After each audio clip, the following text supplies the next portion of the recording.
মৃত্যুর পরে কোরআন শরীফের সূরা তাওবার মধ্যে আছে, আবু তালেবের মৃত্যুর পরেও নবী আবার আল্লাহর কাছে হাত তুলে বলছে, আল্লাহ আমার চাচাটারে মাফ করে দেন, আমার চাচা জাহান্নামের আগুনে জ্বলবে। আল্লাহ আমি এটা মাইনা নিতে পারি না। আসমানওয়ালা আল্লাহ কোরআনের আয়াত নাজিল করছে, বন্ধু হাত নামান, আমি মাফ করব না।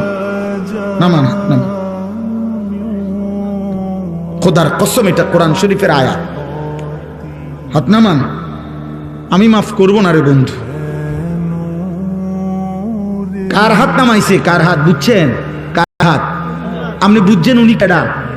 আপনি বুঝেন উনি কে? আল্লাহর কি হয় জানেন? কলজাটা, কলজা,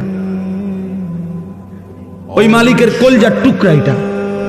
তিনি মাহবুব, তিনি হাবিব, এই কায়নাতে এর চাইতে প্রিয় ওনার কে?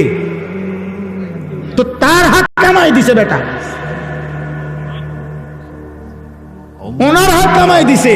নামান, আপনি হাত নামান। আপনি কে? আমি কে?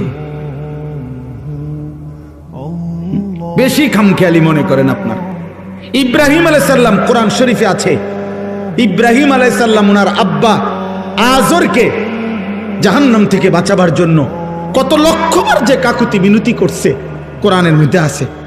শত শতবার ইয়া আবাতি, ইয়া আবাতি, ইয়া আবাতি, ইয়া আবাতি কোরআন শরীফে আছে। আব্বা, এই আব্বা, এই আব্বা, আব্বা আপনি ঈমান আনেন, ওই বাপ ঈমান আনেন, বাপ ঈমান আনেন, ঈমান আনেন, ঈমান আনেন।